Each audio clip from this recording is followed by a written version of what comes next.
What's up, Internet? You're tuning in episode 104 of the Steam Deck Podcast, Let's Screen Games' weekly gaming podcast, all about Valve's portable PC powerhouse, the Steam Deck. I'm your host, Pete and Bessie, joined today by my very good friend and co-host, Mr. Steven Radford. Hello, hello. Hello, hello, Steve. Welcome back to the show. Yeah, it's good to be back. Yeah, did I do an episode with you last week? I gotta be honest, didn't I? I gotta be honest with you. I have no idea. I think yes. I feel like we did all the shows together last week, and we did, but you know, time is. Yeah, we did. We spoke about GTA, and this week they got DDoSed, and right, okay, charts. Yeah, there you go. All right, great. Time's a flat circle. That's the thing. When you move your whole life, it feels like the fact that it's already almost October has really been throwing me this week. I genuinely can't believe it, but I'm excited for pumpkin season, so that's fine. Me too. You know, it's Halloween costumes and stuff. It's gonna be a good time. But speaking of a good time, you have a fun topic for us today. That there is a chance here that the Steam Deck 2 could be powered by ARM. Yeah, so there was a story that came out that we're going to be quoting notebookcheck.net. And a bunch of people noticed it, but there was a test app over on SteamDB, and it's been there for a while. And this week it got a fair number of updates, and in those updates were references to Proton ARM64, ARM64 EC Vanguard, and a bunch of others.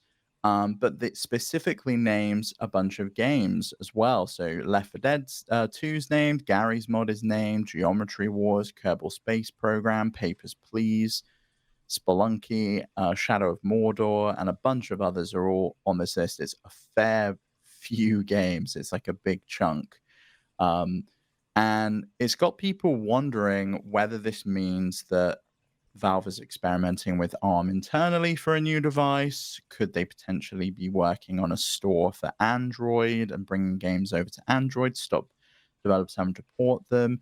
Or could it just be that they're going to be launching a version of Steam for Windows on ARM, because Windows now runs on ARM rather than having to rebuild your game? Does it just work? I think, though, that this could potentially mean that they're experimenting with a new device, whether that's the Steam Deck 2 or something else that is powered by ARM. What do you think?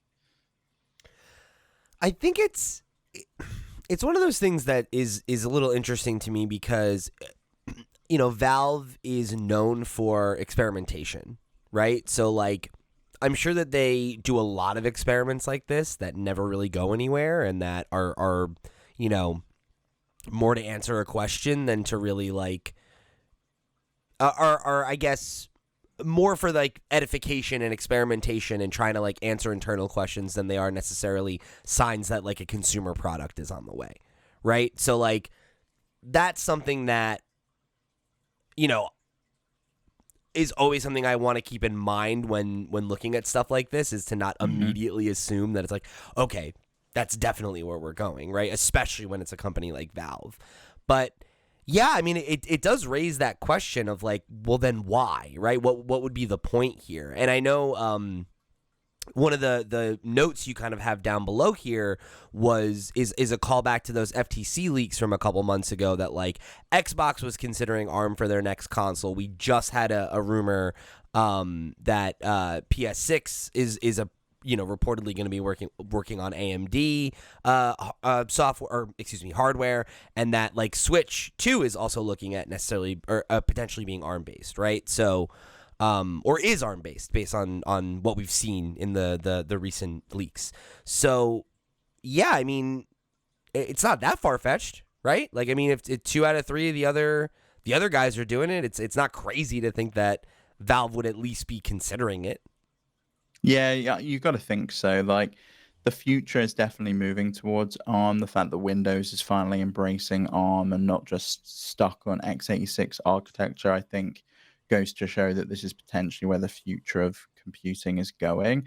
You know, we've had ARM chips in devices for decades now. All of our phones are powered by ARM chips. We've got ARM chips in laptops. There's ARM chips in TVs. So I think if they can get a version of Steam and these games running on ARM, it not only caters for all of those devices, but also has a bunch of implications if they do decide to build an ARM-based handheld. We know that ARM is a lot more efficient. We've seen those efficiencies versus x86 architecture time and time again. Started with like the NVIDIA Shield with the original Tegra that then became the Nintendo Switch. We know you can get real bang for your buck out of that, especially in terms of like a thermal level versus x86, which is kind of a bit long in the tooth, but it's a established technology. Obviously, everything is currently based on it, so it's a known entity. It's an interesting. It would be interesting to me if this was just a thought experiment, considering the sheer number of games that they've ported over to Proton ARM64. They've got to be doing something with it. It's just whether that something is the next Steam Deck, or whether that something is, well, we just want to support all devices that people are using these days. Yeah, because I guess to your point, if there is a near future where there are potentially other games in town, right? Like other ARM-based handhelds that like maybe they want to allow SteamOS to run off of, right? Like it would make sense to have a compatibility layer just to deal with the fact that like ARM-based devices do exist. It doesn't necessarily have to mean that that's where they're pivoting, but I don't know. I mean, I think to your point, it would be odder to me if that wasn't the case, based on them doing this level of extensive testing. I will say that the Android wrinkle is something that I think is kind of interesting as well, because that's not necessarily something I would imagine Valve doing. If you had like asked me in a vacuum, like, do you think there would be a Steam launcher on Android? Do you think they would experiment with Android devices or anything like that? And yeah, my knee-jerk reaction is kind of like, oh, probably not, right? Like that doesn't really seem like where their focus is. There's a ton of like Android-based handhelds now, though. Like you look at the ones from Exactly. Ioneo, for example, they've got an Android-based one. There's tons of those around, and to have like a Steam store where I could download some smaller games like Papers, Please is in the list. Right. Geometry Wars is in the list. Those are definitely going to run. They're already in my library. Why not allow me to install Steam to download games I've already got on a device that has controls built in? And I mean, not for nothing. Like I think if there is a way to get a version of the Steam launcher on Android so that you could do the same thing on mobile devices, I mean, Oh man, can you imagine? that's just Like, a huge I market. I would have had to buy Balatro again, like on my phone. I could Right. have just logged into Steam, and my progress would have saved. I enjoy playing it on my phone. It's a great experience. I think it really suits it. But I've lost all my progress that I had on Steam, and if I could have logged into my Steam account and had my 80 plus hours I played in that game sync over to a different device, and those games just run natively on the device through Proton, and the developer doesn't really have to do anything. Maybe they want to optimize it somewhat in the same way we've seen certain developers optimize for the Steam Deck currently. I think that's a real win for Valve. And I think for a lot of games, it's like something like Balatro, I think it makes sense that you would go through the trouble to make a mobile native version just for the people that are never going to download Steam and that are always getting their games off the Apple Store or off Google Play or whatever. And like that's great, right? But like I think there's like dozens of indie games that like will never go to that trouble because they just don't see themselves as mobile games or like the level of effort it would take to do just doesn't seem worth it. And I think it would be really great to be able to, I mean, even if you had to do something like use a Bluetooth controller or something like that, like, because there isn't like native touch support, like, sure. But like still, I mean, think about how much that would enable, Steam to have this like other avenue for leveraging a massive amount of like games you have in your Steam library and you wanting to like stay incentivized to just be in that ecosystem, right? Which I think is what they've struggled with like the kind of onslaught of competition from Game Pass, from the Epic Games Store, from GOG, and they don't have a presence on mobile. Their kind of main competitor in my eyes, Epic Games, does. They have both a store on Android, and now in the EU they have a store on iOS where they sell their own games. But if you want to play one of Valve's games like Left 4 Dead, maybe you want to play a round of whatever that card game they had was, you can't do that on mobile, and this could be a way for them to easily bring not only their games but also other people's games, and keeping people in the ecosystem, as you say. And, making it so that when you buy Balatro to play it on your phone, like, hopefully they're the ones that gets your The money. 30%, Yeah, instead of, Apple or whoever. Yeah, which you've got to think is a huge incentive for them there. But do you think, aside from potentially an Android store or even an iOS store, do you think we're going to see another device from them? Do you think this is potentially going to be powering the Steam Deck 2? Could this maybe even be the Deckard VR headset that we've heard so much about, but seemingly have heard nothing from Valve? I mean, yeah, right? Like, it could be. It feels too early for me to say, like, yes, I definitely think that that's what this is, right? That, like, we're looking at a Steam Deck 2, but it's certainly not too early for them to be experimenting, right? And doing R&D on something like a Steam Deck 2 or, the Deckard that may or may not ever come to fruition because the VR market isn't doing so hot. Well, we'll see. The reason I specifically mentioned the Deckard is because one of the games I noticed in the list is Beat Saber. Mm-hmm. And obviously that's a VR-only game. It's unlikely you're going to want to install that on a Steam Deck 2 unless you're plugging in a headset to it like a absolute mad lad. But it could potentially run unless that's a standalone headset. Unless that's part of the functionality of the Steam Deck 2, right? Is Yeah, that like it could well be. the Deckard comes out and it's like, hey, the Steam Deck 2 can power your Deckard if you don't have a PC. Yeah, you got to think they want to kind of have a family of devices that talk to one another, because at the moment the Index, also, you can't really use it on the Deck. Real quick, just want to say, that was a good little trick on your, but you think it could be the VR? I don't think it's the VR headset. Well, Beat Saber's on the list. It's like, oh, okay, sorry, I didn't see that.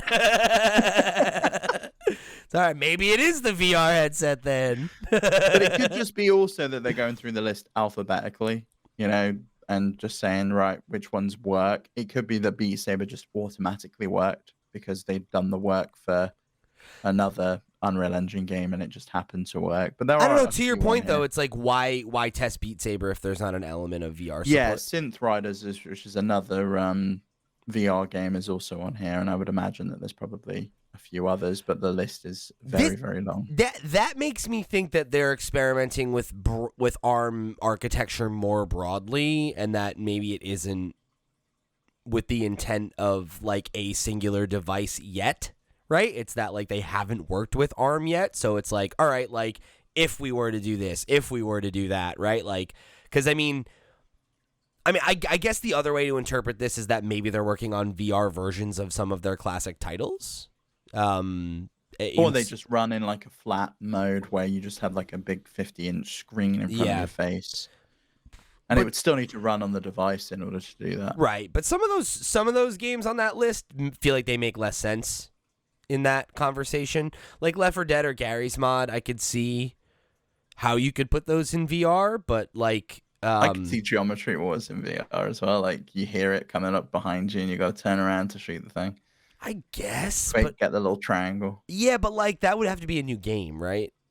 Yeah, it would. And that doesn't sound like that's what this is, right? Because it's also this is adding a Proton compatibility layer to existing games, which is what we saw with in the lead up to the Steam Deck, and also following the Steam Deck's announcement, we saw an absolute ton of work being done on Proton. And the game I was going to specifically point to is like Shadow of Mordor, where it's like, what is that? That doesn't make sense, right? As VR specifically. I mean, like, it could, but it probably doesn't, right? Because it's like, I don't think there's a VR version of Shadow of Mordor in the works, right? So it's like, it's probably just a game that they chose as a benchmark because it's like a last gen triple, it's like it hits a certain benchmark and whatever.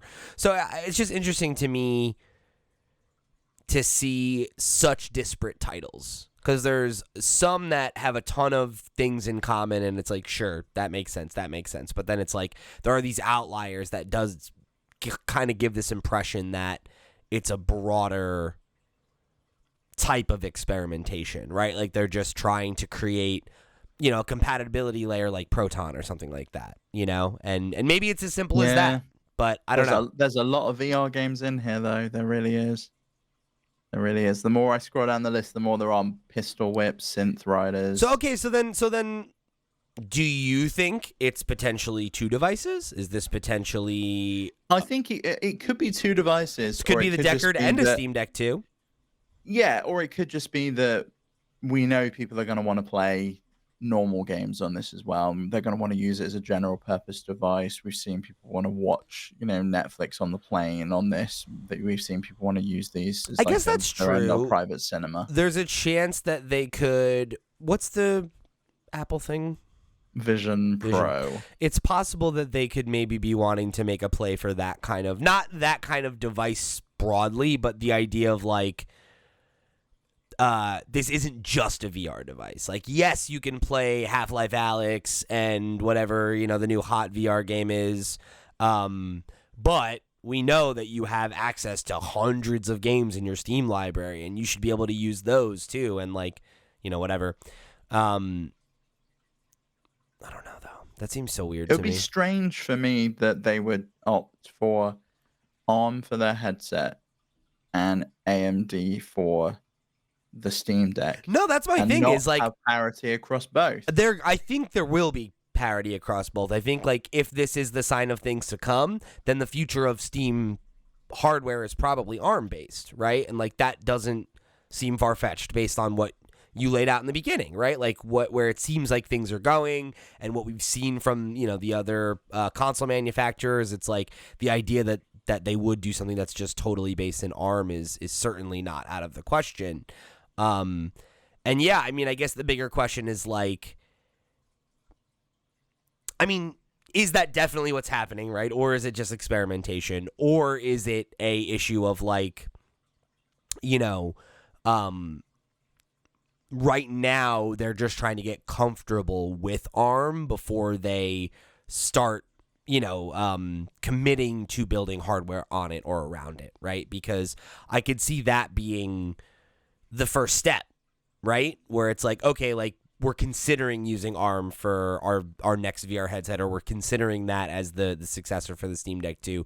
Let's experiment with, you know, random assortment of the most popular Steam games and VR games and, you know, games that we think might work on Android and whatever, right? Just to like test the limits of the technology and try to identify where there might be, you know, opportunities for friction and things that they can, you know, try to minimize in the way that like you've talked a lot about this in the context of like the Steam machines, right? Where like when they first came out, part of the problem of why they were not successful was that Proton didn't exist and that compatibility layer between their games and Linux was just not there, and it ended up being you know, something that led to the hardware having challenges connecting with people, right? And Well, it was too much of an onus on the developers. They asked the developers to go away and rebuild their apps for Linux, and that was like an unproven market for them at that point. Right. Linux made up like 0.5% of the gaming market, so Right. why would you target it? So it limits how much you can actually get out of that technology, right? And obviously ARM isn't in that same position. Like it's not a one-to-one example because there are these other examples of other, you know, hardware manufacturers using ARM, but like, you know, if Valve hasn't done that, if they don't have that experience, yeah, it makes sense that you would want to spend some time trying to understand the architecture and you know, the challenges and limitations of it before you were looking to make a successor to a, you know, fairly successful consumer products, right? Like it's like if they're not able to get the performance that they want, or they find that, you know, like that moving over to ARM is like, you know, too much of an investment of time or resources or something like that, like better to find it out now during a, you know, experimental trial phase than after you've committed to, you know. And that's me just trying to take the information we have and put a narrative to it, and that's, you know, we don't have that much information, right? Like it's kind of like if they follow that approach, though, it's kind of killing two birds with one stone, right? It's we've knocked off the fact that now these games can run on laptops powered by Apple Silicon. They could potentially run on Android, on iPhones. They could run on like, an NVIDIA Shield if anyone's still got one of those knocking around. They could run pretty much anywhere that's running ARM. And also, we've future-proofed ourselves to the point where we might want to pivot and we might want to switch away to it. It could be that this isn't a new device, or it could be a Steam Deck 2, it could be the Deckard, or maybe it's something completely different. Like, what if it's like a Steam Deck Lite and it's a smaller device, more compact, it's more power efficient, but it can't play the same number of games as the Steam Deck. It plays a smaller library, but your favorites are there, the ones that we've kind of got to and ported over. Maybe they don't run at the same kind of resolution that you would expect because it's a lower powered device, but the option's there for you. Yeah, I don't know. I think that makes sense, especially when you think about how I think for a platform holder like Valve, or like we've seen with Xbox over the last couple of years, right? And even to a lesser extent PlayStation. I think that there is an argument to be made that like the best way to future proof yourself is to like be everywhere. And that, like, yeah, like Steam is de facto PC gaming. It'll always be associated with PC, I think, first. But, they now have a handheld console that, like, you could get in the Steam ecosystem and never own a PC. And, like, that's a thing that I think, maybe on paper, like, sounds antithetical to, like, what their goal has been and what their core market has been, but it wasn't, right? It was kind of a natural extension of it, and a lot of people that own it are already, Steam diehards and have a rig at home and have a nice desktop that they use, but then they use the Steam Deck when they're relaxing on the couch or when they're on the go. But there's just as many people that were never in the ecosystem that have jumped into it. And you've even seen that in, new regions, right? Like them breaking into Japan and Taiwan and some of these other markets where like Steam has not historically had a foothold. So the idea that, they want to basically court a future where wherever you play your games, where you can get non-proprietary launchers, right? Like obviously not on like an Xbox or a PlayStation or a Nintendo Switch, but if you own... Well, I mean, that's the potential thing though, right? Do you remember the rumor that Xbox was potentially partnering with Steam? What if the future of Xbox is ARM and this is one of the marketplaces that goes there? I don't think that's ever going to happen. I have been wrong before. I've said that there are plenty of things that I never thought that PlayStation would sell their games on Steam, and here we are. So maybe Xbox eventually concedes that, because Steam is such a de facto place to play on PC, if we want to be on PC, we need to work with Steam. Totally possible. But the idea that they would allow the Steam launcher on Xbox doesn't make any sense, and nobody can convince me that it does until it happens. Just financially, I don't know why you would allow another company to have their storefront. You get a slice of all of that as well. Yeah, but only for the copies that are sold on your box, which is already how it worked, right? Like it's just now instead of every copy sold on my box and me taking 30%, I take a cut of Valve's 30%. It just doesn't make sense. It doesn't make good business sense. I don't see it. No, feel free to argue with me in the comments. But my point there is as you were driving to, right? The idea that if you own a laptop, personal computer, a handheld PC, an Apple device, an Android device, a Linux device, whatever, Steam is going to be there. And whatever game that you can buy on PC, you can buy on every other... Wherever Steam is, you can access any game on Steam. That, to me, makes sense as a goal for them and as a way to continue to expand the reach of Steam as an ecosystem and as a marketplace, because I think unless you're like the biggest console fanboy in the world, I don't think anybody can argue that there's a better ecosystem than Steam. The games are cheaper, they live in your library forever, and they come with you anywhere you go. So the idea that they could create a path to a world where I can access my Steam library on my phone, on my deck, on my PC, on a set-top box that's connected to my TV. Like, yeah, that's 100%. You've been wanting that for years. That's the 100%. I would think where they must see the long game here of like, how do we get Steam in every room of your house on every device? Yeah, it's got to be a recognizable brand on the level of Xbox and PlayStation is what they want to be aspiring to, and I think they are in the PC space, but people outside of the PC space, the kind of general population, don't know it like they know Xbox. Yeah, and PC gaming is just inherently less mainstream, and I don't think it needs to be, totally mass market mainstream for them to make more money, but any amount that you can get more people in the ecosystem is what they want to do, obviously, right? Like, that's what they do. They're a store. They sell things. Like, the more places you can get the store, the more customers there are to find. And you think about how many regions there are, like places like China and stuff like that, where like a lot of gaming happens on mobile devices and on Android-based devices. And it's like, imagine if you could get a limited, a number of those games selling in that region where they're hungry for new software. It's like, there's a lot of money to be made like that. You got to imagine that that's where their head is with a project like this, is how do we, even if your hypothesis is correct and that this is pointing to we're going to base the next Steam Deck on ARM, we're going to make the Deckard based on ARM, I think that's almost like secondary to the idea of just like creating compatibility layers so Steam is ubiquitous and it can just work everywhere. I actually think that's what it is, that they want it to be ubiquitous. They want it to be everywhere. They lost out on all of Apple's marketplace when Apple moved to ARM. You can't play any of the games that you had in your library there previously that you could potentially play when they were running on Intel chips.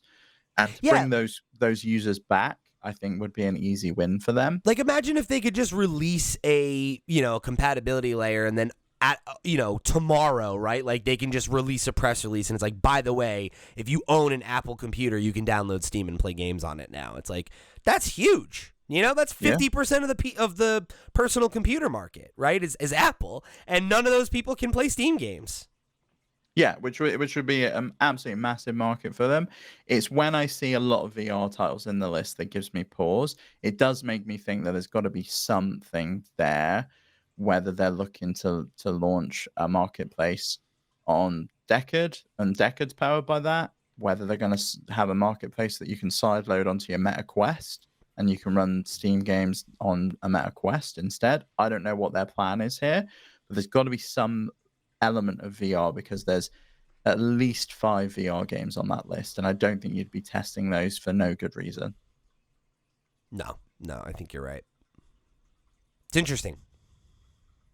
This is a fun one, Steve. Thanks for bringing that to our attention today. That's all right. It was I'm obsessed with architecture. I think it's so interesting to talk about, and the fact that they're not compatible. And Proton is just such a good technology. That the work they put into that, and the fact that they've just open sourced it, is kind of crazy.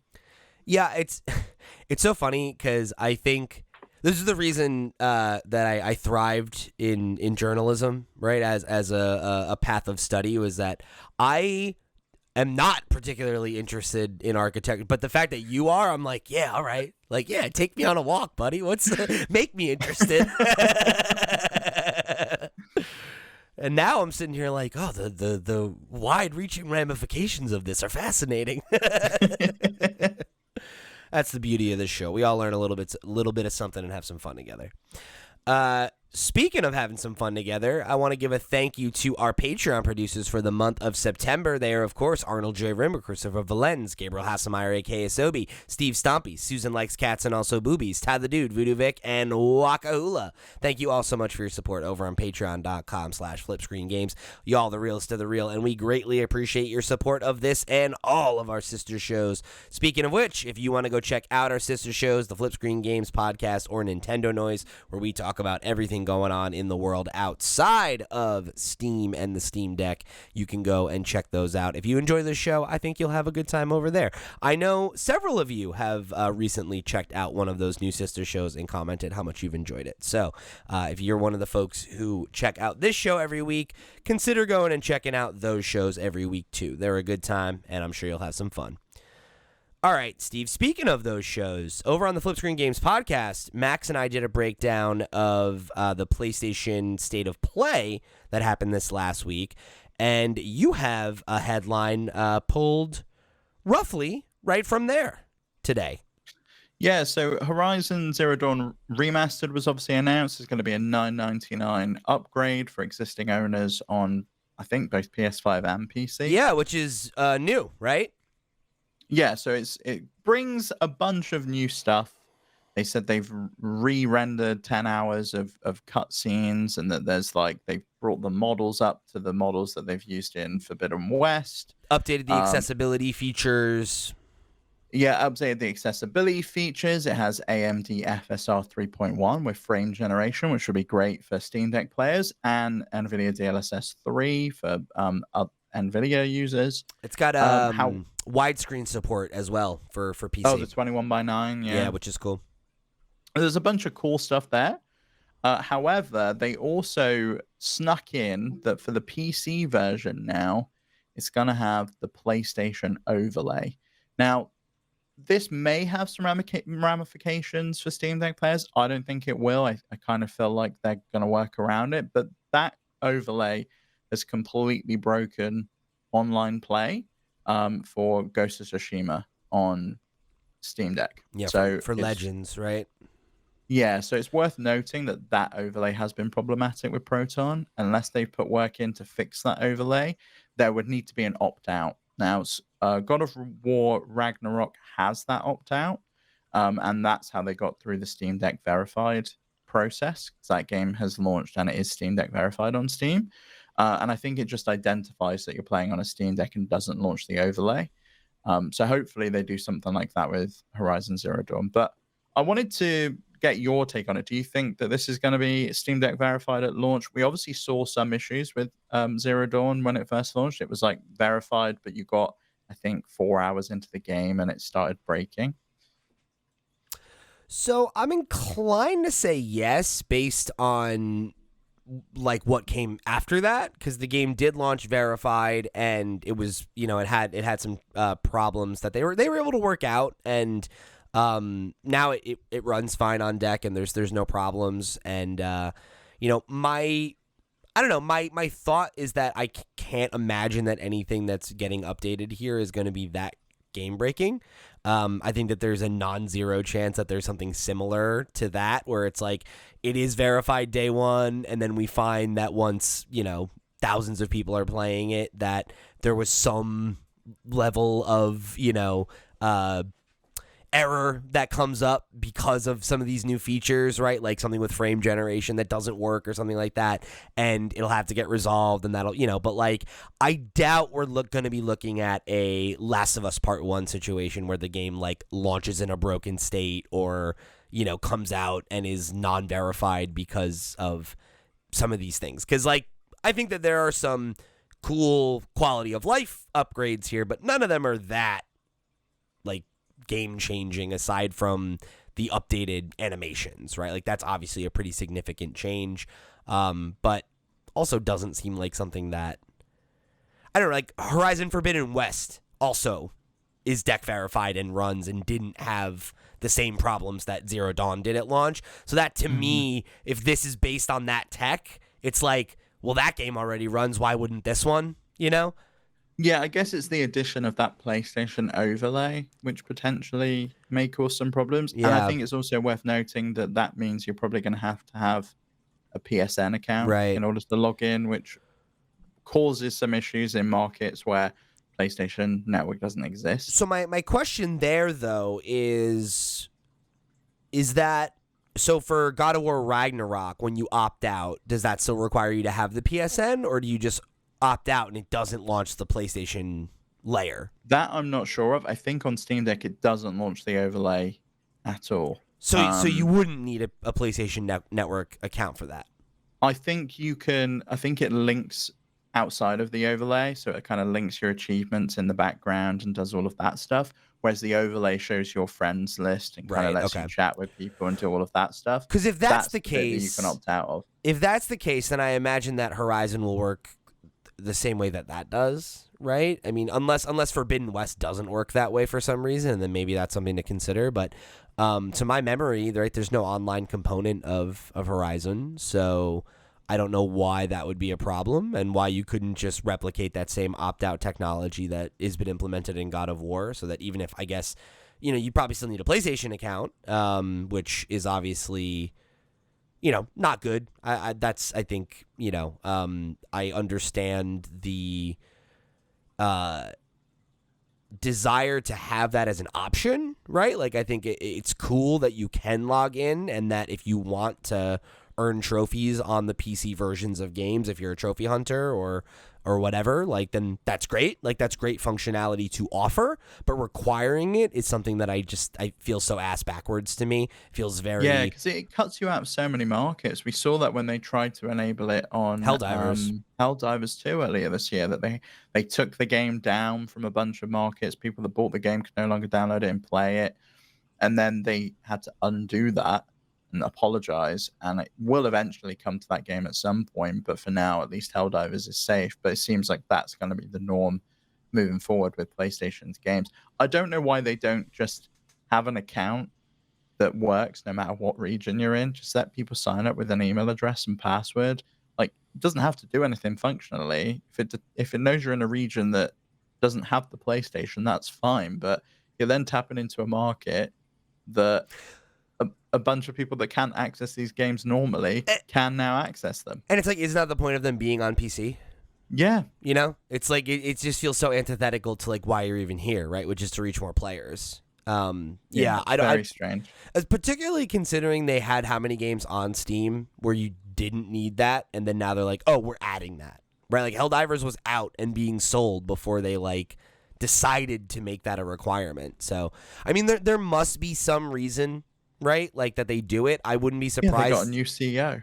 Yeah, but like, to what end is my question, right? Like, It's got to be for storing data, hooking you into the PlayStation ecosystem, potentially getting you playing with friends who already have PlayStations, yeah. getting you looking over the fence and going, oh, maybe I do need to buy that new $799 I guess, but box. is like forcing somebody to make a PlayStation account going to make them more likely to become a PlayStation customer? I don't think so, right? Like, and I think maybe the more simple solution is that they like are selling data, right? Like that they like.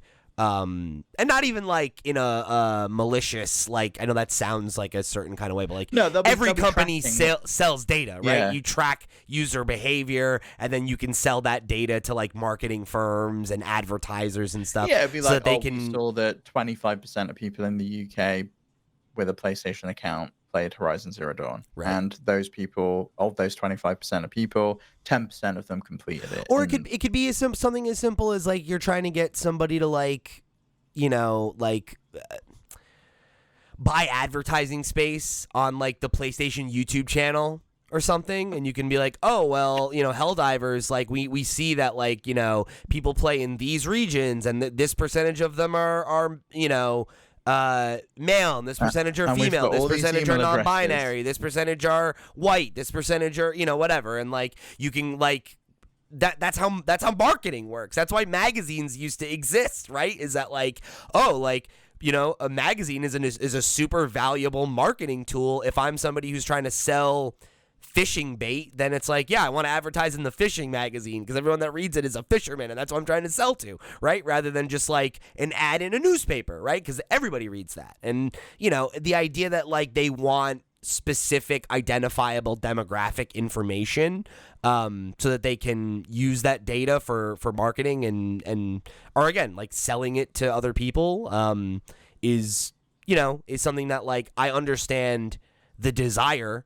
But to make it like we're gonna like take entire countries that have been able to buy this game off the map just seems crazy to me. It just seems like that's doing way more harm if the goal is converting customers, right? To be like, oh yeah, I know you bought our game, but like tough, it doesn't work anymore. It's just like that doesn't make any sense, right? Like There must be a deeper reason that we just don't understand.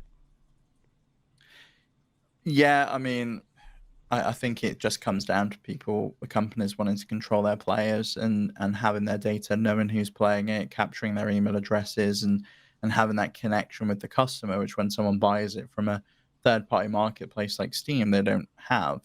You can't contact them directly. You can't really do anything because they bought it from Steam. Do you think that maybe there's an element of like wanting to control piracy and like cheating there too? Quite possibly, yeah, that you could just ban the player. Because if you don't have a registered yeah. account, then they have no way of like verifying your information or something. Yeah, we can just come up with a new email address and create another account. Like if you're only using it for PC anyway, like it's not like my PlayStation purchases are stored against it, unless you have to link your Steam account, and then I guess you could be banned that way. It's weird. It's very strange. In any So be case, a fly on the wall for these conversations, you know? yeah, I mean, I don't like this update. It kind of some of it rubs me the wrong way. I think the $9.99 upgrade for the upgraded animations and models poses good value.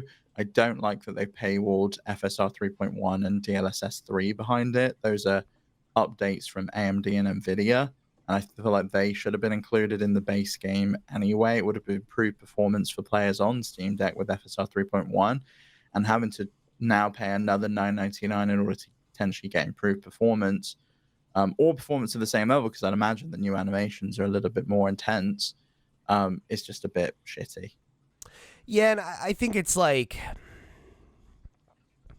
I don't know. It's one of those things where we've talked about this like policy that they have in the past, and it's like, I think when you're talking about stuff like new animations and whatever, right? Like it's like it took time and money to do those things, so the idea that like they're charging for them is certainly not I think this is a somewhat controversial thing to say, but I don't necessarily think that that's like ethically questionable to be like, well, we're providing new content, you should pay for that. That said, I don't think that there's anybody that thinks that this is fair or likes it or doesn't think that it is a bad look that comes off as kind of greedy. And yeah, it's some of the things they gate. Like why am I now as a disabled player paying $9.99 more than an able-bodied player to access new accessibility features? I guess part of my question here is also going to be like what happens with the listing on Steam, because if you're somebody who's playing it on PlayStation, right, like obviously there's going to be a new boxed version of the game, right, that you can buy at full price. But if you already own the game and you pay for the $10 upgrade, right, or like if you decided, hey, today, now these new accessibility features are going to work for me, I'll buy the game on sale now for less and then upgrade it for $10. Like you could do that, right? What does that look like when the new game is out, though? Is this a new SKU? Like if I go to Steam, is there going to be like the original Horizon Zero Dawn page and then Horizon Zero Dawn Remastered as a separate product? Or is it like the BioShock collection, right? Where it's like if you were on PC, you just got that update for free. But if you bought the remastered collection on console, it was a new packaged product. My guess is the way they're going to approach it is they take down the current listing, they add a DLC to that listing for players that already have it, so you can access that and manage the DLC for games that are delisted. For upgrade.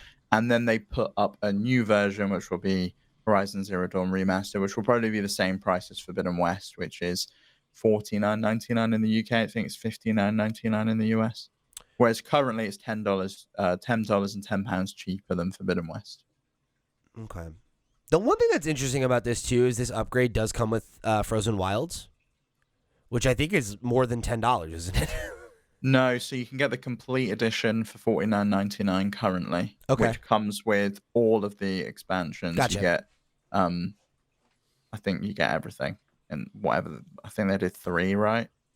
Frozen Wilds, you got and a bunch of outfits. Yeah, there was like 2 other like just like content packs, but not like new. There's like the new game plus as well and stuff like that. Huh. Yeah, I don't know. I think it's one of those things where like I feel like I can't see PC players not reacting to this even more negatively than console players. You know, like $10 for an upgrade there's just been a doesn't. long history of like companies where they're just like, oh, you know, this game that came out 5-6 years ago, we're just going to keep updating it for free as we work on something new, because you know people are still buying the game, and it's not even that old on Steam. It's 4 years old at this point, and I know that's old in video game terms, but you know, look at GTA 5.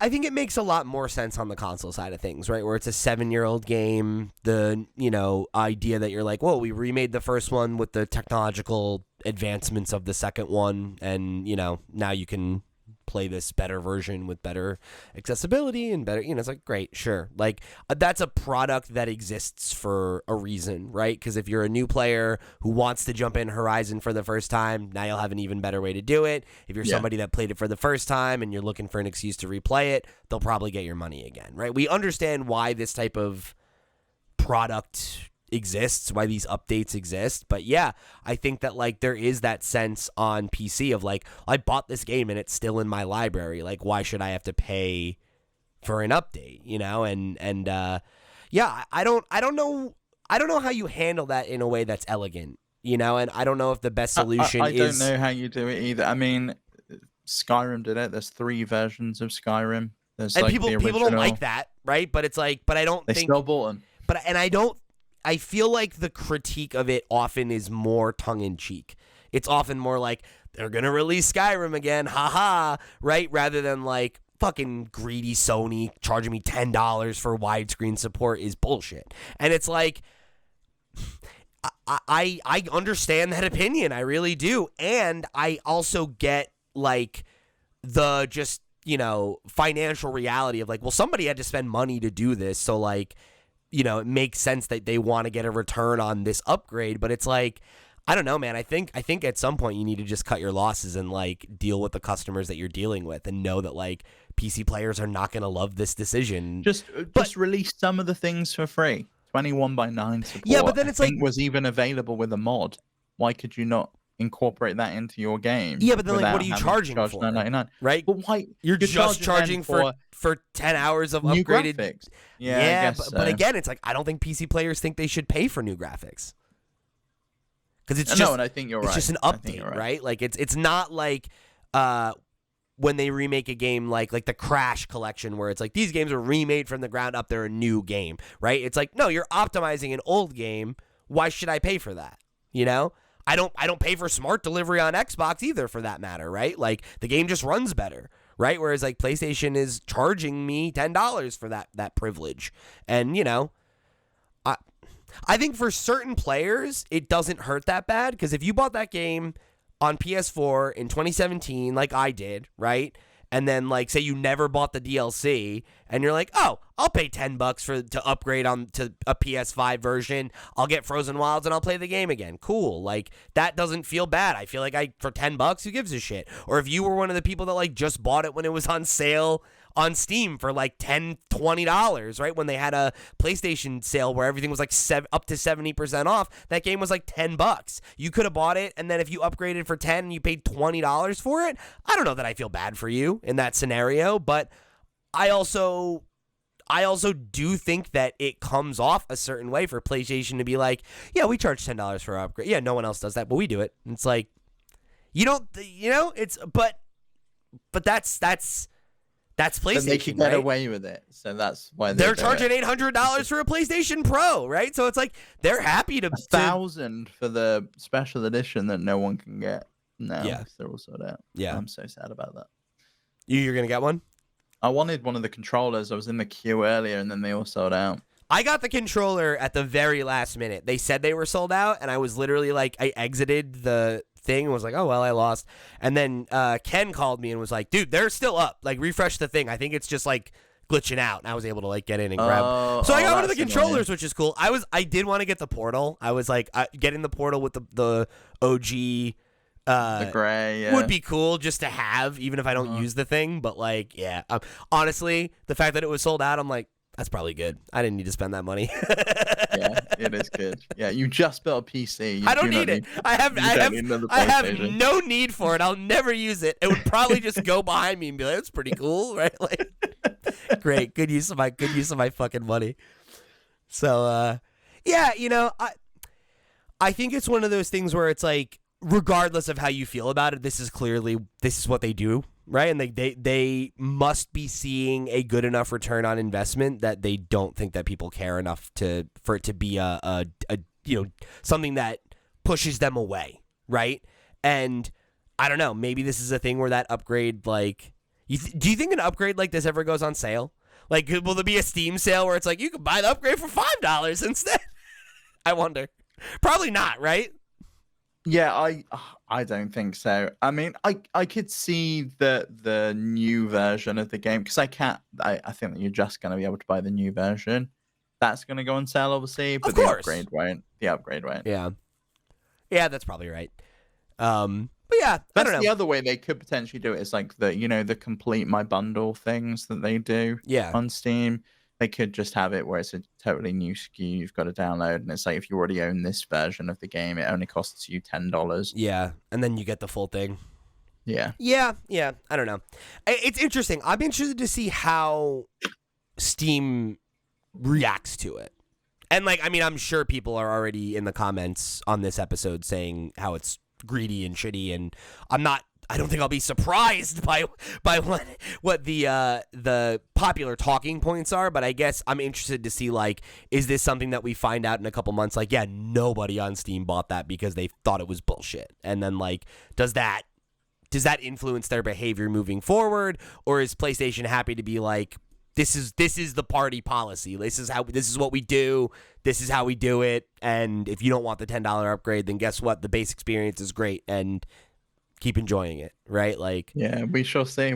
I can't imagine they'll budge, right? They've dug their heels in on a lot of really unpopular shit this generation, and are just kind of like, this is the cost of doing business now. Get over it.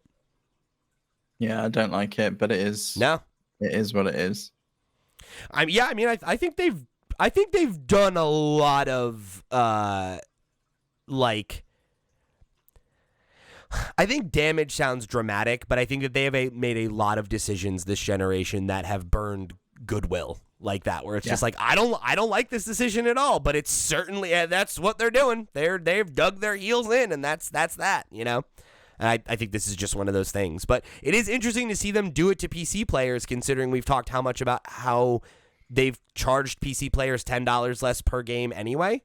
So it's like, in a weird way, this is like, it's still a better deal for PC players, but like, it's definitely not going to read that way. It's like, oh, well, now you're just spending what the game costs on any other platform you could get it on, right? And it's like, yeah, but like, that's not what we do here. That's not how PC works. And I think it reeks of like greedy, money grubby Sony, coming into the Steam marketplace and like not getting how to be cool, Yeah, it does. And my final word on this is, I'm devastated, Pete, that this is not out this week, because there's a new Zelda game out this week, and it would have just been perfect. If the remaster my God came out alongside a new Zelda game. That would have been so funny, especially because it's like this is like the one chance that it could have to maybe like be like, oh, Horizon 2, okay, yeah, it came out against a new Zelda game and it was more popular.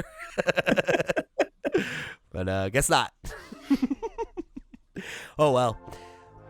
Well, thank you guys for joining us here in another episode of the Steam Deck Podcast. If you want to let us know your thoughts on Steam's ARM-based future, or your thoughts on PlayStation deciding to keep their $10 upgrade scheme over on the PC side of the fence, I'm very interested in hearing from you, dear listener, on both of these topics. So make sure you write into us all the ways that you can over at flipscreen.games. You'll find all the ways you can get in touch. You can join our Discord and keep the conversation rolling. You can write in for next week's show and get your thoughts read on the air. You can check out our sister shows, Nintendo Noise and the Flipscreen Games Podcast. However you choose to get involved or show your support, thank you so much for joining us on yet another episode of the Steam Deck Podcast. For the crew, I've been Pete. He's been Steve. We'll see you next week.